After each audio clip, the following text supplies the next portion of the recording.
What's going on, guys? Welcome to episode 1 of Rise for the Prize. I'm Ryan Donald. This is a big journey. This is the start of something big right here. All right. Honestly, we were hoping to have a guest on for the first episode. First 2 episodes, we had them lined up, had the guests lined up, but obviously some things don't work out for everybody, right? So we're going to be ripping a solo podcast for the first podcast, and we're going to get right into it, I guess. It's the start of a new year, first off, 2023. Big things are happening. But a lot of bad things have happened in the past few days as well. And one of the biggest things going on right now is Damar Hamlin. That injury, so much to speak on that injury right now. There are updates on him right now as well, which we'll get into. But obviously first we want to talk about what happened. Kind of dive into that, and then we'll go over, the progress, how he's doing right now in the hospital as well. But yeah, so Monday night, Bills versus Bengals, pivotal matchup. Number 1 seed still up for grabs, right? And you look at Bills are a great team, Bengals great team. Bengals went to the Super Bowl last year, right? Both teams are truly title contenders. And just about 8-9 minutes into the game, T. Higgins got the ball, caught a pass from Joe Burrow, kind of ran into Damar Hamlin, who tackled T. Higgins on the ground, got up, a little wobbly, took a couple steps, fell right back. As a result, it was cardiac arrest. Also, they call it something cordis. I'm not really sure what the scientific name is. Commotio cordis or something like that. I'm not really sure. Not a doctor, but it was bad. He went to the hospital, got rushed right after that. A lot of fans were speculating what was going to happen to him, especially if the game was going to go on. You look into it. He got rushed to the hospital. He was administered CPR for 9-10 minutes. 9 to 10 total minutes, which is not good. That's not good. You lose brain activity in that situation, especially going into cardiac arrest. Now, you look at that, his heart pretty much completely stopped. The reporters say he pretty much died on the field. They brought him back to life twice, both on the field and in the hospital. He was rushed to the hospital. A lot of fans stayed there. I heard that the stadium was completely quiet, especially in Cincinnati. Both teams united, the entire league united. You saw it all around social media. It was just a tragic event. You never want to see anything like that in any type of sport, right? So he's obviously sent to the hospital, went through that. You also got to pray for T. Higgins in this situation, right? He was tackled by Damar Hamlin, kind of hit Damar Hamlin in a way. It was there's this thing called the heart cycle, I guess, and Damar Hamlin was pretty much hit at the perfect time right in the chest. If he wasn't hit at the perfect time right in the chest, none of this would have happened. It was right at the cycle. I'm not really sure what it's called, but it was literally doctors say it was a 1 in a 264 million chance of this injury happening. And unfortunately, he suffered it, went to the hospital, had a ventilator, was put into a coma pretty much. Doctors brought him back to life twice, like I said, both on the field and in the hospital. It was a tragic event. This happened 3 days ago. We're still looking at it now, and the good news is today, he has been making progress. His oxygen went from 100% down to 50%. They're just trying to lower his body temperature so that they can therefore bring it back up, and so that he can hopefully have brain activity again and, recover fully. You look at this today, great news. He actually woke up last night. He's holding the hands of his family. His family's gathering. They have been gathering him for the past 3 days. I'm also hearing that, T. Higgins has been at the hospital for the past 3 days as well, since I think 11:40 p.m. on Monday night, which is truly inspiring. But yeah, he's awake as of right now, holding hands with his family. And I did see something that he wrote down on a piece of paper. He asked the doctor, because all he could do is write down on the paper, right? He couldn't speak yet. He's not fully progressed in that direction. But on the piece of paper, he wrote down who won the game. And I was like, wow. But that also goes to show that he has brain activity, right? He's thinking. He's allowed to write his thoughts down. He's just not at the point yet where he can, speak. But he'll get there eventually, hopefully. But yeah, he asked who won the game, and the doctors pretty much just said to him, you won the game, you won life. Like it's a miracle. It's crazy that obviously he was in a coma, but he woke up. You have the whole world, pretty much, whole country uniting for this one guy. Sending every single person, sending their prayers to him and his family, condolences, this and that. Just praying to God this guy's going to be all right. And as far as we see it right now, he's on track to recover, hopefully fully. It's going to be a long road ahead, but I'm happy he's awake. He's actually alive. That's the most important thing as well. His mom was in the crowd that night as well. She was in the stadium in Cincinnati. She saw the whole thing happen. I can't even think what she was feeling. Can't even imagine what she was feeling, at that time. Seeing your son on the field,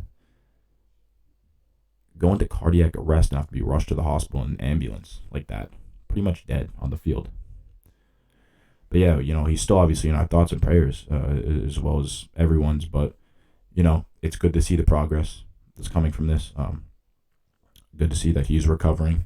He actually can think and write down information from his head. That's always good, because most people, you look at cardiac arrest, you look at CPR too. When you are being administered CPR, like you don't have oxygen, right?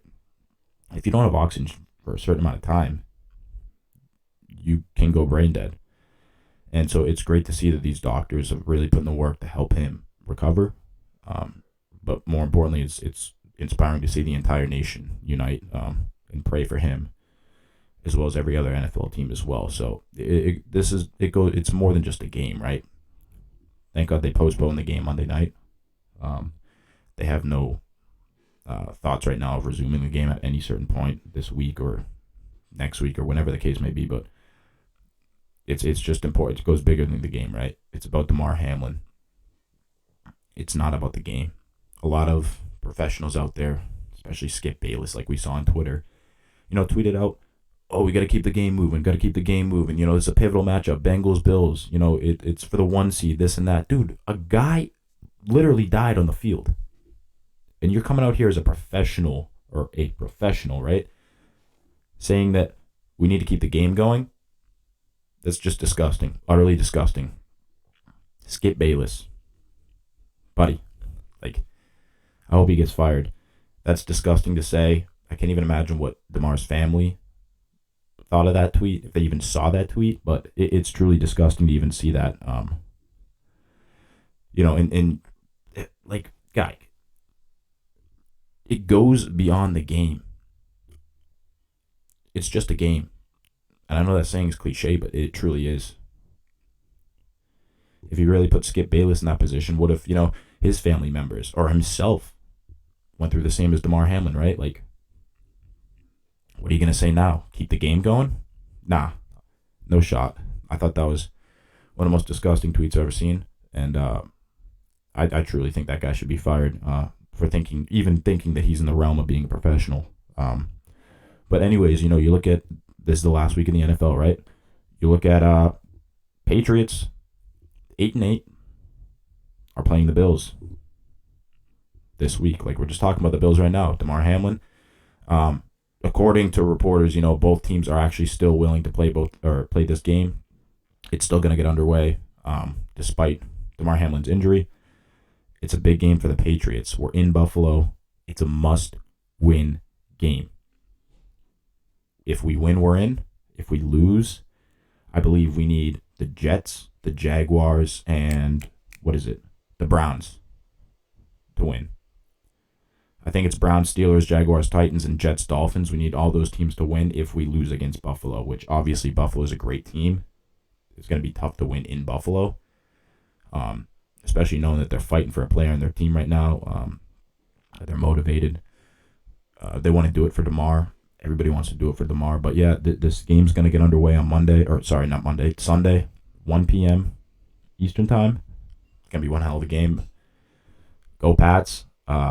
If the Pats do win, or if the Pats get into the playoffs in general, they're going to end up playing the 2 seed, which is either going to be Kansas City, Cincinnati, or Buffalo. Which means that if we're in the playoffs, We have to travel to these 3 locations, 3 teams that are, without a doubt, Super Bowl contenders. So, I mean, either way, road's going to be tough. It'd be awesome to get into the playoffs. I don't really think anything will truly affect the draft right now. We're 8-8. A lot of other teams are 8-8. I don't know. But, yeah, we're going into this Sunday. We're going to come out hot. I'm a Patriots fan, so, I mean, obviously I think, or hope we win. I think we'll win. But, it's going to be a tough game. It's any game at this point in the season is tough, right? I mean, you look at it. Do we want the playoffs that much? We'll show it on Sunday.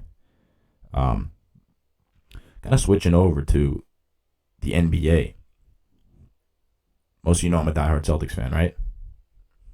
Well, if you look at the past 2 games, it's been horrible. It's truly been horrible. I mean, look, we went into Denver, right? Coming off a 7-game homestand, I think. Going to Denver, get absolutely whooped. Get absolutely whooped in Denver. Destroyed. Lost by 12, I think. Shooting percentage was awful all game. Tatum and Brown still had a good game. I think they put up around 25 points each. But, I mean, dude, the Joker went off. All those guys went off. Nuggets are a top team in the West right now. And Celtics are a top team in the East. I mean, it's simple as that. The Nuggets outplayed us. And then we go into Oklahoma City Tuesday night. And the Thunder don't have their best player, Shai Gilgeous-Alexander, right? So what are the Celtics known for? They're known for playing down to the level of bad teams. What do? They come out all right, but the Thunder pulled away without their best player. Fully healthy Celtics team. What was the result of this game? We lost by 33 points. I'm speechless, dude. To the Thunder without Shai Gilgeous-Alexander. 33 points. The Thunder put up 150 points on us. It was 150 to 117. Are you kidding me? 150 to 117 against a Thunder team like that. We're the best team statistically in the NBA right now. Record-wise, we're 26-12. But, I mean, the way the Celtics play down to the level of their opponents when they know that their opponent is worse than them, that needs to change. I even saw a tweet after the game as well. Like Malcolm Brogdon, in an interview, said something like, he was saying, like, when we heard Shai Gilgeous-Alexander was out, we kind of relaxed, took a deep breath, and then went into the game comfortable. That's not the mindset you need to go into no matter what. You need to go into every single game of the regular season and the playoffs like you're playing the 96 Bulls or the 2016 Warriors, 2016-2017 Warriors, all right? You don't go into a game, especially me, I was never taught to go into a game no matter who you played and look down on that team or play to their level. You always play your best 100% no matter who you're playing, because that's how unique any sport is, right? Anything can happen in any sport, especially basketball. It's a very fast-paced game. You go back and forth, back and forth. And if you tend to play down to the level of a team that you know is worse than you, you're not going to win, especially in their home stadium. I think I watched the first half, and I was like, this is ridiculous.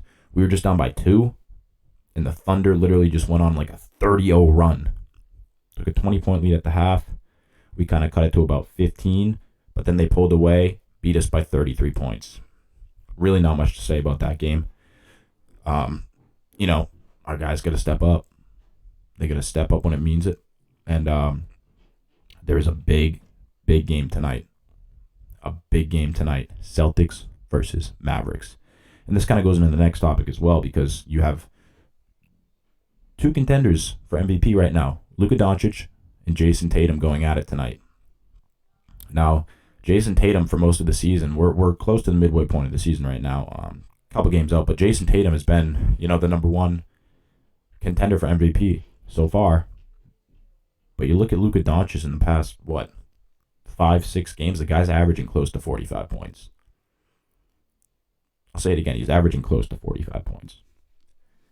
The guy's put up a 50-point game, a 51-point game, and a 60-point game. In that 60-point game, too, he had 20 rebounds and 10 assists. That is unbelievable. In my opinion, as much of a diehard Celtics fan I am, right now I would put Luka Doncic over Jayson Tatum, and over anybody in the NBA as that contender for the number one spot in the MVP race. I mean, the guy is just proving everybody wrong, competing to an unmatchable level. I mean, this game tonight is going to be crazy. 7:30 p.m. on TNT. If Tatum wants to prove that he's ahead of Luka in the MVP race, or even prove that he's better than Luka overall, he's going to have to show out tonight, because it's a big game. This is a very big game. I think Luka's going to dominate. He always does well against the Celtics. Hopefully he doesn't hit a game-winning three every single time we play this team. Celtics up by 2 with like 5 seconds to play. Luka hits a buzzer beater 3 to win it. It's going to be a big game, though, tonight. Like I said, right now I have Luka Doncic as that number one spot in the MVP race. I have Jayson Tatum behind him. Giannis is creeping up there. Jokic, obviously. LeBron's even popping off right now as well. Kevin Durant. I mean, I don't know. Luka's just dominating right now in the season. He's the best right now in the league. And this point in the season, I think obviously everybody knows that. But yeah, this game tonight is going to be a thriller. It's going to be a fun one, a doubleheader on TNT. That one's going to be a must-watch for sure. I suggest you guys tune into that one tonight on TNT. By the time you guys see this, the game will already be over, actually. So let's just hope for a Celtics win at this point. Let's hope for a Celtics win. This will give us a lot of motivation, especially winning in Dallas. We're not even home. We beat Dallas at home this year already, but if we beat them in their home gym, it'll give us a lot of motivation, especially, going up against one of the best teams in the NBA and one of the best players in the NBA as well. A lot of motivation. Hopefully it'll get us back on track. We got to go on a little win streak, little run, because we're not that much far ahead of any of the teams in the league right now. You look at the Nets. They're really knocking on the door right now. The Nets actually just snapped, I think, 11 or 12 game winning streak last night with the loss to the Bulls. But, dude, that's a scary team. I know we swept them last year in the playoffs, but the chemistry that, Kyrie, Kevin Durant, Seth Curry, Ben Simmons, they all have right now is, again, unmatchable. And they're on a hot streak right now. They did lose to the Bulls last night. Celtics play them soon, I think, in Brooklyn. But we got to watch out for teams like this. They're knocking on our door. We're only a game ahead of Brooklyn. We're only a game ahead of Milwaukee.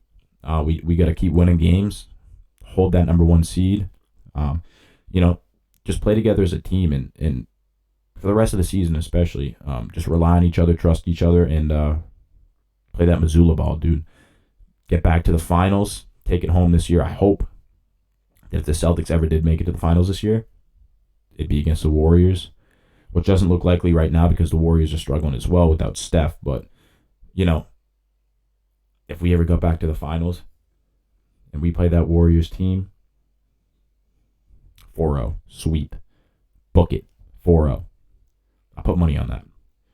But yeah, again, going back to the MVP race, I personally think that, it's harder for Tatum to win MVP, no matter what, than Luka, for the sole reason that, Tatum has more stars around him, and while Luka doesn't. I mean, the Mavericks are a good team, right? But they have one of the best players in the league.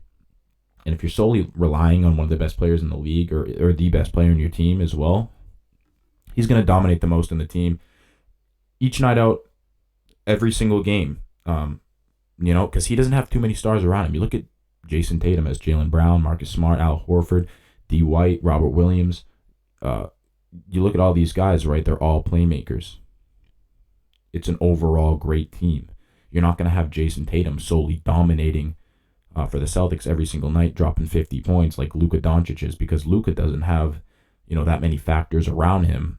His team's not obviously as great as the Celtics, but they're not fully built, chemistry-wise. Like, they don't have that many weapons around him as much as the Celtics do, which, allows Luka to obviously perform better than Tatum at some points in the season, It's obviously much harder for Tatum to drop 40-point games than Luka.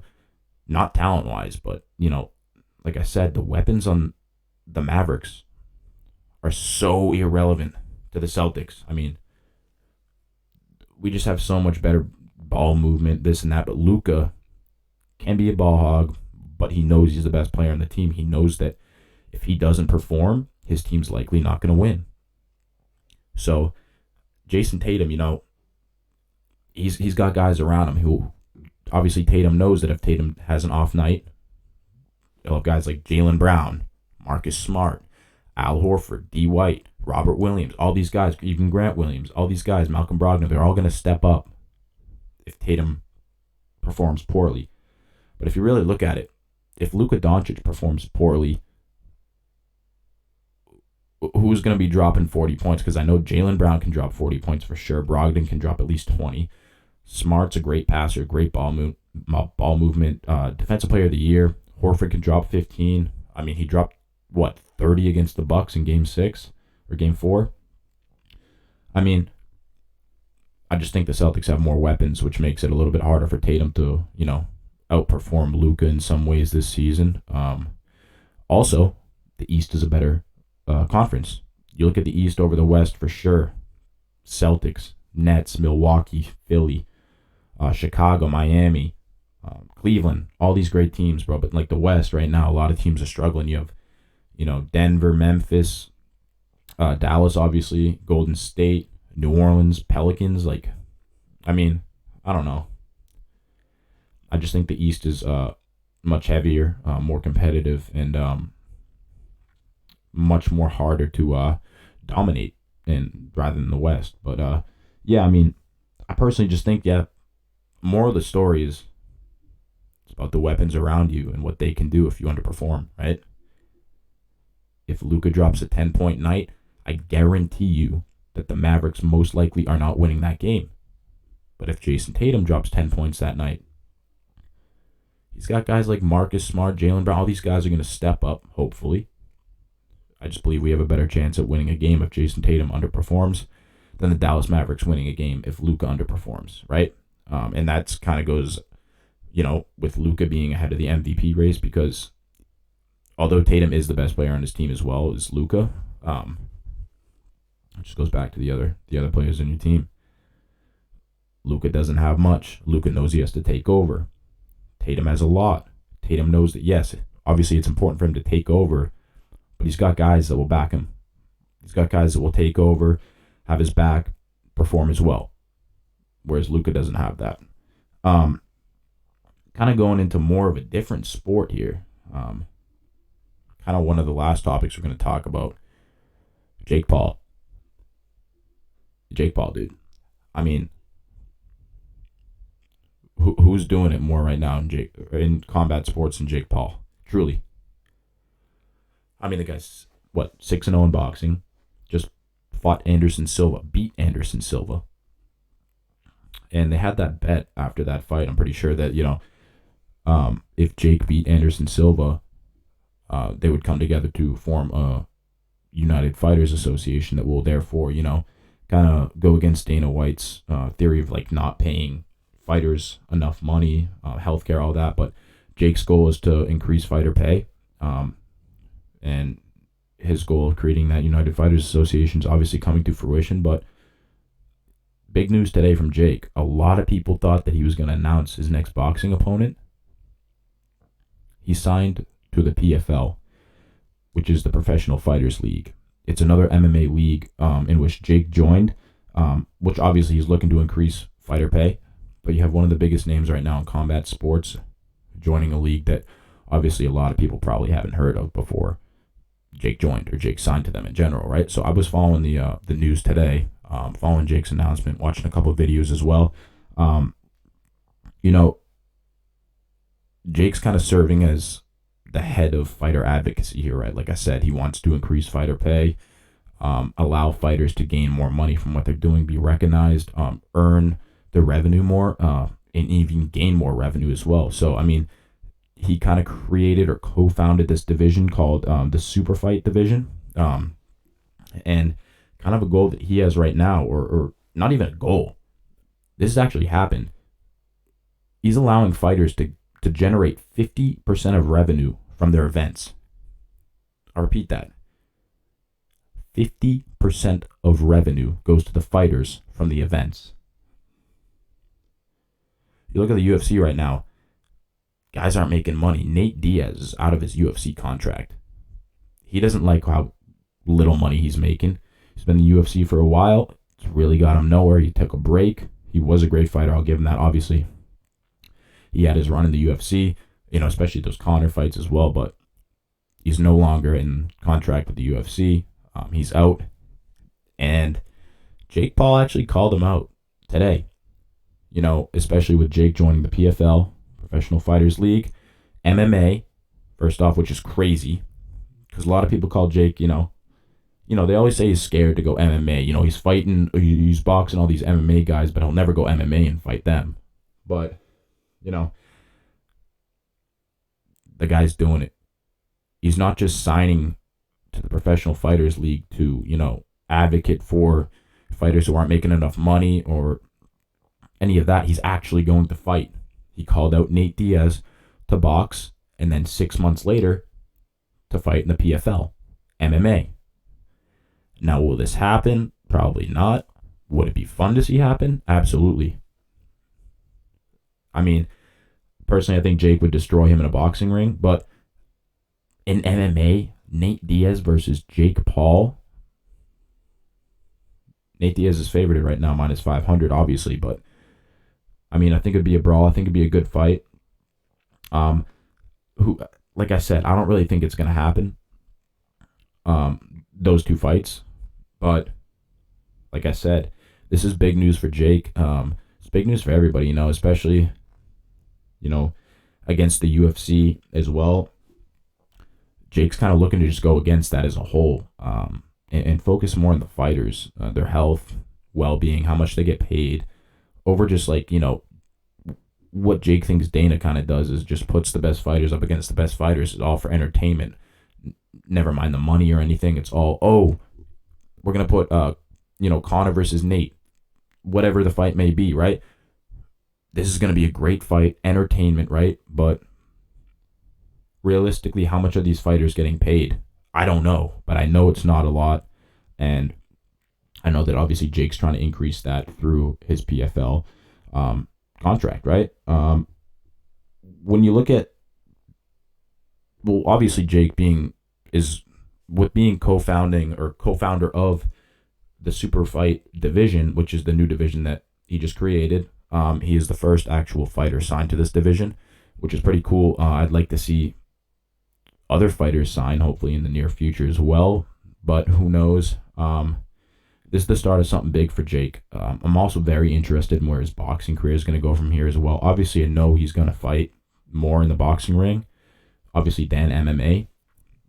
But like I said at the beginning of this, a lot of people thought that Teddy Jake was going to announce a boxing fight, but this is something that he might be more passionate about, especially for the future of MMA fighters and their pay and healthcare. But in terms of boxing, I think that right now, the fight that needs to happen for Jake Paul is Tommy Fury. I know not a lot of people trust Tommy. The fight was supposed to happen 2 times, and Tommy pulled out twice, for dumb excuses as well. But, dude, that is a fight that needs to happen, along with the KSI fight as well. But I think KSI is a bit too scared to fight Jake right now. Tommy versus Jake would be a great fight. Both undefeated professional boxers. This would be an actual boxer that Jake is fighting this time for the first time, right? Not an old retired MMA guy. And obviously, if Jake beats Tommy in any realm, any way, he'll gain recognition, he'll gain respect, and that'll inch him one step closer to being an even greater boxer. And like I said, gaining this respect, right? Dude, the guy, I think Jake wants to fight Tommy more than Tommy wants to fight Jake. The first time they were supposed to fight, I forget what the reason was. Oh, Tommy got hurt. He got injured. I think he broke his ribs or something while fighting or training. Second time, he wasn't allowed access into the United States. But that's kind of reasonable. You look at his family. Is it Tyson or his dad who's not allowed? Whatever. Still, Jake's offered Tommy multiple times to go fight in the UK, where Tommy's from, right? And Tommy still denied the contract. Tommy will say in person multiple times, "Oh, Jake, send me the contract, I'll fight you no matter where." But Tommy, dude, it hasn't happened yet. You haven't signed the contract. Jake offered him the contract as well. Hasn't signed it yet. And that's honestly probably a reason why we haven't seen anything actually happen yet, or any news about Jake's next boxing fight, is because, guys don't want to fight him. He's got to find the right opponent, one that actually means something. Enough of this MMA stuff, right? We got to find a real boxing opponent for Jake Paul so that he can gain recognition, actually prove himself in the boxing ring. I'm not saying that he hasn't thus far, but it'd just be cool overall to see him fight a real boxer. And I think Tommy's a great opponent. Tommy does have a lot going on in his life right now. I think he's having a kid in February, which rumors had it February 18th was supposed to be Jake versus anybody. Could have been Tommy, could have been Mike Perry. But that doesn't matter. I mean, we need to see this fight happen at least this year. Jake has said that he wants to fight 3 times this year. KSI is fighting 3 times this year. I'd assume Tommy Fury's fighting a decent amount as well. Jake Paul versus KSI is going to be the fight of the year. My prediction for the fight, I think Jake absolutely knocks him out, starches him, destroys him. KSI is scared. The only reason KSI is boxing right now is to fight Jake Paul, right? The reason Jake Paul's fighting right now is because he has a passion for it. It's what he wants to do. He was born for this. He was made for this, like he says all the time, right? But if what I think KSI is doing, is if he's gonna go into a fight against Jake, he's gonna be angry. First off, he's gonna fight with anger, not with skill. He's just gonna go try to take his head off, and I don't think that's gonna do anything for him. No matter how hard he trains, Jake's been training hard, way harder than KSI for the past 4 years. I don't see KSI beating Jake at all, especially with Jake still training every single day in training camps. Jake doesn't take breaks, right? No matter how hard KSI trains, I don't see him beating Jake at all. Honestly, I think that if Logan and KSI fought again, Logan would destroy him. I mean, Logan did fight Mayweather, lasted. Deji fought Mayweather, got TKO'd in round 6. But, I mean, I just don't think the fight's going to be good. Don't get me wrong on that. I think it's going to be later in the year, KSI versus Jake, hopefully later in the year. Hopefully this year at some point. But, yeah, no, Jake's going to destroy him. Jake's going to knock him out. He's going to avenge Logan, even though Logan and KSI are best friends now with the whole Prime thing. But I think Jake's going to destroy him, man. Jake's scary. I myself, no matter how hard I train for boxing, what I would ever want to do with it, I would not want to be in that ring with Jake Paul, especially at this point in his life, or especially boxing career. But yeah, like I said, more of the story, Jake Paul's destroying KSI. Easy. Might be a round 1, might be a round 2. It doesn't matter. KSI's getting brutally knocked out by Jake Paul because the kid's a problem child. He creates problems. He finishes problems, KSI's going to, look up to Jake after this. Jake's, yeah, I mean, dude, I want to see how the aftermath unfolds too. What they do after, if they still hate each other after Jake absolutely knocks his teeth in. How KSI will react to it. He probably won't be able to react to it. He'll be on the canvas. But, Jake Paul, I mean, who knows? Maybe they could be friends in the future. Maybe Jake Paul can join the Prime team. Who knows? Who knows at this point? I think Jake Paul is the future of combat sports. A lot of people had Muhammad Ali, Floyd Mayweather, Mike Tyson. We got Jake Paul, bro. And it's inspiring to watch him grind, training camps, work his ass off. It's crazy. And like I said, he's the future of combat sports. Not only, just in boxing, but with the whole PFL, Professional Fighters League Association, what he's doing there, about how the passion he cares for others, boxing bullies camp, all that, man. It's inspiring. And the kid's doing something special. And I can't wait to see what he does in the future, especially this year with the 3 fights coming up. Maybe he'll fight MMA. We'll see. I don't know. But yeah, I think that I think that kind of wraps up this episode, the very first episode of Rize for the Prize. It's been a good one. Like I said at the beginning of the episode, we'd love to have a guest on for the first episode. That couldn't happen. We actually have a few very big guests lined up that will probably get done next week as well. Big guests.